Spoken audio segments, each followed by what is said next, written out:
I would normally not do this. I would wait until patch notes before I release something like this, but the development manifesto seems to have everyone in a frenzy, no pun intended. So I decided to go over the Raider changes with you guys, and I've already calculated the DPS differences so far after all the manifesto updates, and I think I've got a pretty good calculation. Anyway, so basically, I would just first want to go over the Raider changes. We are losing 50% increase onslaught effect. We are not losing onslaught. A lot of people have been talking on lots of discords and Reddit saying, how is Raider going to manage with losing onslaught? We have not lost onslaught. It is still there. And if you did not know Avatar of the Chase and this, we still have a 130% increased effect of onslaught. So Avatar of the Veil, we only have 50% chance elemental ailment avoidance, which is easily fixable. I'm surprised they let us keep 50 still, because I heard all ascendancies were losing elemental ailments immunities, which we technically did. We just have to get 50%, which is very easy. So basically, in the guide that comes out, I'll show that out of maps, you're just going to take that, get full 100% avoidance, not have to worry about it. And then once you get Syndicate bench crafts, you're just going to craft helmet and boots, and you're going to get 100% avoidance. And that is very, very, very easy to get early on. So yeah, you'll use this in the beginning, and then you'll just move to Syndicate bench crafts.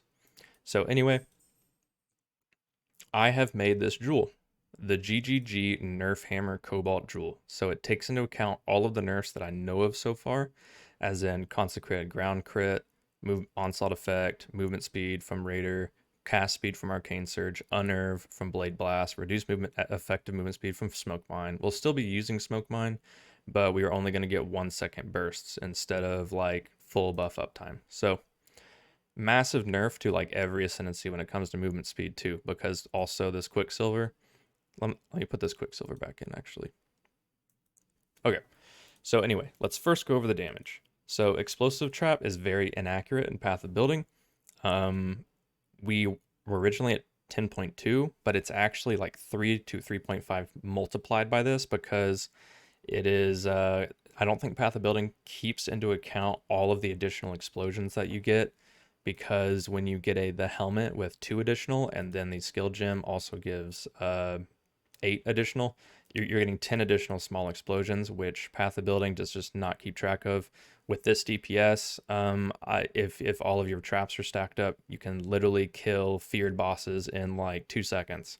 So this was completely inaccurate. It's about roughly, from the video recordings I've done and the looking at Path of Exile database, looking at health numbers, adding in like how fast we were at around 30 to 35 million DPS, and sometimes 40 to 45 if you had all conditions perfectly met, all 24 traps stacked up, around 40 million.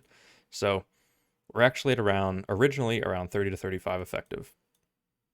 Now, if we plug in the jewel, so we're going to plug in the nerf jewel. We're going to go to our diamond flask that is now ruined, and we're going to go Wise Oak.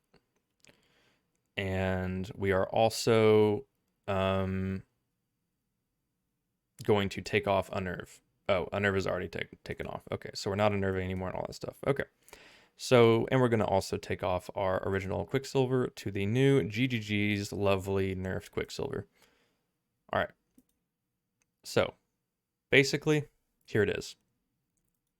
7.4 is now our DPS, down from 10. So about around 25%, I think, 20 to 25% DPS nerf. Now, keep in mind, like I said, we multiply that by like 3 to 3.5. Wait, never mind. We do charge traps now. Because if you did not know, GGG and the Manifesto, they've stated charge traps, cluster traps, trap and mine is being unchanged. So 3 of our 5 supports are completely unchanged, which is absolutely absurd for traps. I think a lot of people are going to be playing traps now, so I cannot give accurate budget estimates. But this build is going to be very, very strong either way on a budget. So yeah, in our full boss farming setup, going into full all content boss farming. Of course, I can't provide accurate information on the feared. with my original setup, feared was possible. On blue, on magic, and sometimes rare, it was like a 60% total win rate on my, but I did optimize the setup a bit more for about 50% more DPS. So I think feared was definitely 100% win rate on that old setup. But now that the nerfs are in, I don't think feared could be possible on this low of a budget. Not magic or rare. It'd be not 100%. It'd be like 50%. But anyway, all content in the game other than feared is going to be very possible on our new early bossing setup. So multiplied by 3.5 or so, we're going to be doing about 20 to 25 million effective DPS. Now, because of the addition of charge traps, I am not worried about dropping this onslaught effect because our trap throwing rate is now still at about 11 to 12. So around 11 to 12 traps per second. So we're still at around the 20 to 25 million mark. So this is completely budgeted in the this is all budgeted for already originally. This is what I was expecting, and we came out a lot better than most builds. This is honestly great. So the one problem though is obviously our movement speed. If you kept track of it, we dropped from 216 to 139. So while we only lost about 20% to 25% of our DPS, we lost 80, almost like 80% of our movement speed. Now, other ascendancies have this a lot worse. So basically, the reason I don't recommend Saboteur still, even though Saboteur with this new changes could potentially do a little bit more DPS on this setup, um, only because of charge traps with slave drivers, your speed is going to be incredibly slow. So like if you take out this onslaught effect and if we move on to GGG's Quicksilver, which you will not have you will be at 103% increased movement speed. And that's actually not accurate because there are a lot of movement speed nodes we have on here. But yeah, and you're not going to have 100% uptime on Quicksilver. So 55% movement speed, some like maybe in half the map, you'll be 55% movement speed. While if Raider 50 on that, we would have about we'd be at almost 100% increased movement speed with no Quicksilver. So yeah, that's the updates, guys.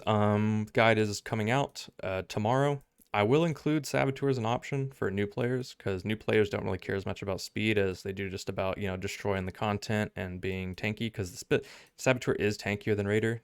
Kind of the effective health looks exactly the same because you are not going to get the benefit of close to dodge cap that Raider has. So yeah. That's about it. The full guide, I'm about to flashbang warning, so warning for flashbang. This is going to be the full Google Docs guide. It is going to include a leveling guide from Act 1 to maps. It is going to include item progress guide with estimated budget, which is not totally accurate anymore because I think a lot of people are going to play traps. But early maps, 5 to 10 chaos. Red maps, 40 to 60 chaos. And it has trade links, by the way. It's going to have trade links for everything. 40 to 60 chaos to go to red maps, and then about 150 to 180 or 400 if you're getting a 6-link Tinker skin to do T16 farming and first Cyrus. And then we move on to the boss farming estimate to get to doing all bosses in the game. And then I haven't done very end game yet. I will be probably ahead of most people following this guide when it comes to pushing this build to end game. So I will let you know my thoughts on very end game pushing as we get there, because there's I need to see patch notes and stuff, but it's going to have a Q&A and also a crafting guide for all of the items for the build. You can self-craft almost everything but the uniques, obviously.